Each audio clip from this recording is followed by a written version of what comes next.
అమెరికాలో చిప్పలు కడిగి కేసీఆర్ అయ్య దుకాణం ఇక్కడ మంచిగా నడుతుందని 2008లో 2009లో అమెరికా నుంచి చిప్పలు కడిగే ఉద్యోగం వదిలిపెట్టి ఇక్కడికి వచ్చి మరి అయ్య దుకాణం నడిచే దానిలో అప్పటిదాకా కష్టపడ్డటువంటి కేకే మహేందర్ రెడ్డి టికెట్ తీసుకొని తెలంగాణ సెంటిమెంట్ల లీడర్ అయి గెలిచి ఇవాళ మా ముఖ్యమంత్రి రేవంత్ రెడ్డి గారి మీద మాట్లాడుతూ ఉన్నాడు. తేజస్ అకాడమీ స్థాపించిన 12 సంవత్సరాల్లో 1918 డిఫెన్స్ ఉద్యోగాలతో పాటు ఇంటర్లో రాష్ట్ర స్థాయి మార్కులు సాధించి తెలంగాణ నెంబర్ 1 గా నిలిచిన తేజస్ కేసీఆర్ కాలి గోటు కూడా సరిపడనటువంటి మాటలు మాట్లాడినటువంటి కల్వకుంట్ల రామారావు ఖబర్దార్ అని చెప్తా ఉన్నాం. నీ అయ్యా పాస్పోర్ట్ బ్రోకర్ అన్న సంగతి తెలంగాణ ప్రజలకు తెలియదు అనుకుంటున్నావా? ఇప్పటికి బతికే ఉన్నారు. నీ అయ్య ముంచిన వాళ్ళు, నీ అయ్య మోసం చేసిన వాళ్ళు కాంగ్రెస్ కార్యకర్తలు నాయకులతో పెట్టుకుంటే ఖబర్దార్ అని చెప్తా ఉన్నాం. నాలిక కోస్తామని చెప్తా ఉన్నాం. ఇంకొకసారి కాలి గోటులు అట్లాంటి మాటలు మాట్లాడితే కేటీ రామారావు ఖబర్దార్, నాలిక కోస్తామని చెప్పి హెచ్చరిస్తా ఉన్నాం. ఏమనుకుంటున్నావు? ఒక రైతు కుటుంబం నుంచి జడ్పీటీసీగా, ఎమ్మెల్సీగా, ఎంపీగా, ఈరోజు మా పిసిసి అధ్యక్షునిగా రాష్ట్రంలో ప్రజలకు మీరు చేసినటువంటి మోసాలను, మీరు చేసినటువంటి మీ రాచరిక పాలనను ఎండగట్టి ప్రజలను ఏ విధంగా మోసం చేస్తారో అని చెప్పి ప్రజలకు స్పష్టంగా తెలియజేసి ఇలా కాంగ్రెస్ ప్రభుత్వం తీసుకొచ్చినటువంటి ఘనత మా నాయకులది, అందులో ముఖ్యంగా రేవంత్ రెడ్డి గారు. మేము నీ లెక్క దుకాణం మంచిగా నడుతుందని చిప్పలు కడిగి నౌకరి ఇడిచిపెట్టి వచ్చిన వాళ్ళు కాదు ఇక్కడ. వాళ్ళు మీ అయ్యే లెక్క పాస్పోర్ట్ బ్రోకర్ పనిచేసి ఎవడు లీడర్లు కాలే ఇక్కడ. కాబట్టి ఖబర్దార్ అని చెప్తా ఉన్నాం. ఇంకొకసారి మా ముఖ్యమంత్రి మీద ఇట్లాంటి మాటలు మాట్లాడితే కాంగ్రెస్ కార్యకర్తలు కళ్ళు తెరిస్తే భస్మం అయిపోతావు బిడ్డ. ఊకున్న కొద్ది తమాష అయిపోయింది. ఏంది నీ ప్రాచరిక పోకడలు ఇంకా తగ్గుతలేవా? హెలికాప్టర్లో తిరిగినవని ఇలా ఆటోలో తిరుగుతున్నావు బిడ్డ. ఇంకా ఎక్కువ తక్కువ చేస్తే ఇంకా అసలు తిరగకుండా అవుతావు అని చెప్తా ఉన్నాం. రావోసారి కరీంనగర్ తెలంగాణ ఇది ఇందిరా చౌక్ రా, నీ సంగతి ఏందో చూసుకుంటామని చెప్తాను. ఏం తమాషానా? ఎట్లా పడితే అట్లా మాట్లాడతాడు. ఏది పడుతుంది మాట్లాడితే నీ జాగిరి అనుకుంటున్నావు తెలంగాణ? ఎక్కడికక్కడ అడ్డుకుంటాం బిడ్డ. నువ్వు కరీంనగర్ గడ్డ మీద కాలు పెట్టు, నీ సంగతి ఏందో చూస్తామని చెప్తున్నాం. రేవంత్ రెడ్డి గారి మీద మాట్లాడిన మాటలు వాపస్ తీసుకోకపోతే కాంగ్రెస్ కార్యకర్తల సంగతి ఏందో చూపిస్తాం. నువ్వు ఎవరి కాలు కొట్టికి ఎవరు సరిపోతారో మీ కథ ఏందో కూడా మేము చూస్తామని చెప్తా ఉన్నాం. ఇష్టం వచ్చినట్టు ఏది పడుతుంది. 9.5 సంవత్సరాలు నీ అయ్య రాజు లెక్క, నువ్వు యువరాజు లెక్క, సహచర మంత్రులను కూడా బానిసల లెక్క, ఎమ్మెల్యేలను అయితే ఇంకా అంతకన్నా అధ్వానం. 9.5 సంవత్సరాలు నువ్వు రాచరిక పాలన నడిపి దాన్ని తట్టుకోలేక రాచరిక పాలన నుంచి ఇవాళ జీవితాంతం మేము తండ్రి తర్వాత కొడుకు రాజు అయినట్టు జీవితాంతం మేమే రాజులం అని అనుకుని ప్రజలు బుద్ధి చెప్తే ఇవాళ అధికారం పోతే తట్టుకోలేక ఏది పడుతుంది మాట్లాడుతా ఉన్నాం. ఇవాళ ఈ మాత్రం ప్రతిపక్ష హోదా ఉంది. ఇదే విధంగా ప్రవర్తిస్తే నీకు ఏ హోదా ఉండదు. ప్రజలన్నీ గమనిస్తా ఉన్నారు. నీ అహంకారం నెత్తికెక్కి నీకు బుద్ధి చెప్తే అహంకారం నెత్తికెక్కిందనే బుద్ధి చెప్పారు ఇవాళ ప్రజలు. అయినా కూడా నీ బుద్ధి మారతలేదు.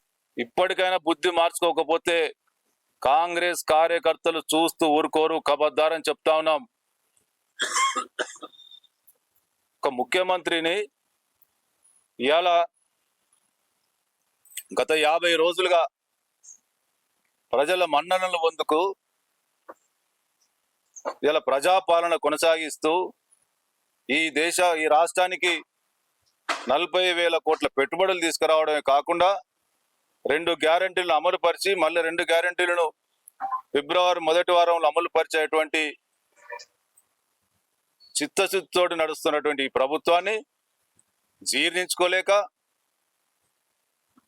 కేసీఆర్ కాలుగడుతో సరిపోవడం చెప్పి మాట్లాడతావు. ఇది చివరి అవకాశంగా చెప్తా ఉన్నాం. ఇప్పటికైనా ఊరుకునేది లేదు. దీని మీద క్షమాపణ చెప్పకపోతే తమాషా అయిపోయింది. మీ అయ్యా జాగిరి అనుకుంటారా తెలంగాణ? కాలం కలిసి వచ్చి అధికారం వచ్చిందట. కాలం కలిసి వచ్చుడేంది? కర్రు వాచి వాత పెట్టి మీ రాచరిక పాలనకి అద్దు అని చెప్పి ప్రజలు డిసైడ్ చేసుకొని ఓట్లేస్తే ఇలా కాంగ్రెస్ ప్రభుత్వం ఏర్పడ్డది. కాలం కలిసి వచ్చుడేంది? ఏమన్నా లక్కీ డ్రానా? అసలు అవగాహన ఉందా ఏం మాట్లాడుతున్నావు? 100కు 100 సీట్లు వచ్చేది ఉండే. నువ్వు కోట్ల రూపాయల అక్రమ సంపాదన ఇలా కుంగిపోతున్నటువంటి కాళేశ్వరం ప్రాజెక్ట్ అటువంటి అక్రమ సంపాదన ద్వారా ఇలా కోట్ల రూపాయలు ఖర్చు పెడితే ఇలా మీకు ఆ మాత్రం ఓట్లు వచ్చినాయి. కాలం కలిసి వచ్చేది ప్రజల నిర్ణయాన్ని ఇలా అవమానపరుస్తా ఉన్నావు. కేసీఆర్ ప్రతిపక్షంలో ఉంటేనే డేంజర్. ఏం ప్రతిపక్షంలో ఉంటాడు? ఏం చేస్తాడు? కాంగ్రెస్ కార్యకర్తలు ఏందో నీకు తెలియదు. ఎందుకంటే నువ్వు 2008-9లో వచ్చినావు. అచ్చుడితోటి నీకు తెలంగాణ ఉద్యమంలో నీకేం కనిపించలే. ఒక్కసారి కాంగ్రెస్ చరిత్ర చూడ వెనుక తీసి. నికార్సైన మాలాంటి ఎంతో మంది కాంగ్రెస్ కార్యకర్తలు ఈ కాంగ్రెస్ పార్టీ కోసం ప్రాణాలైన ఇచ్చేటువంటి కాంగ్రెస్ కార్యకర్తలు ఉన్నాం. మమ్ములను కదిలిస్తే కబడ్దారని చెప్తా ఉన్నాం. గత చరిత్ర ఒక్కసారి తెలుసుకో. ఇప్పటికైనా చెప్తా ఉన్నాం, మా ముఖ్యమంత్రి గారి మీద మాట్లాడిన మాటలకు క్షమాపణ చెప్పాల్సిందిగా డిమాండ్ చేస్తా ఉన్నాం. ఒకవేళ క్షమాపణ చెప్పకపోతే నాలుక కోస్తామని చెప్పి హెచ్చరిస్తా ఉన్నాం. ఇలా కాంగ్రెస్ కార్యకర్తలు అన్ని గమనిస్తా ఉన్నారు. మీకు కూడా రాచరిక పాలన నుంచి ఇప్పటికైనా ఆ రాచరిక పోకడల నుంచి ఇప్పటికైనా మార్పు వస్తుందేమో అని చెప్పి ఇప్పటిదాకా ఓపిక పడతా ఉన్నాం. మా సహనాన్ని పరీక్షించమని చెప్పి చెప్తా ఉన్నాం. ఎంతో మంది ఇవాళ నీ బీఆర్ఎస్ సంబంధించినటువంటి మాజీ ఎమ్మెల్యేలు, బీఆర్ఎస్ నాయకులంతా కూడా ఏం మాట్లాడుకుంటారు? ఇవాళ ఈ రాచరిక పోకడల వల్ల మా బతికి ఇడికైందని చెప్పి బాధపడతారు. ఒకసారి తెలుసుకో ఏం మాట్లాడుకుంటారు. ఇలా కాంగ్రెస్ పార్టీకి చేరుతామని చెప్పి లైన్లు కడతారు. ఇప్పటికైనా కూడా వీళ్ళకు బుద్ధి వస్తలేదు. ఇక ఈ పార్టీ ఉండదు, మేము ఇండ్లు ఉండడు వేస్ట్ అనేటువంటి పరిస్థితి నీ ప్రవర్తన వల్ల ఇవాళ మీ కార్యకర్తల నాయకుల లోపల ఉంది. నువ్వు మా ముఖ్యమంత్రిని తిడితే నువ్వు గొప్ప అనుకుంటున్నావు. మళ్ళీ ఒక్కసారి చెప్తా ఉన్నాం, ఎవరు బుడ్రకాను, ఎవరు మొన్నటిదాకా బుడ్రకాన్ టోపీ పెట్టుకున్నారు, బుడ్రకాన్ టోపీ పెట్టుకుని ఎవరు తిరిగిండ్రు? మా ముఖ్యమంత్రి బుడ్రకాన్ అని మాట్లాడుతాడు. ఏది పడుతుంది ఎట్లా పడితే అట్లా. అరే ఎందుక చుట్టూ మంది మార్బలం, బానిసలు, గుర్రాలు, ఒంటెలు, ఏనుగులు లేకపోయేసరికి మనసు పడతలే అంటున్నది. ఇక అయిపోయింది, మీకు కథ వచ్చింది. మళ్ళీ ఇంకా మీ జీవితంలో అట్లాంటి పరిస్థితి మీకు రాదిక. కనీసం ఇంత ఎమ్మెల్యే హోదానో ప్రతిపక్ష హోదానో ఉండాలనుకుంటే నీ ప్రవర్తనలో మార్పు తెచ్చుకోమని చెప్తా ఉన్నాం. లేకపోతే మళ్ళా గతంలో ఏ విధంగా అయితే నీ అక్రమ సంపాదన అంతా కూడా మళ్ళా బయటకు ఈడ్చి చివరికి మళ్ళీ గదే నువ్వు ఎక్కడైతే ఉద్యోగం చేసినావో గదే ఉద్యోగం చేయాల్సి వస్తుంది. ఖబర్దార్ బిడ్డ అని హెచ్చరిస్తా ఉన్నాం.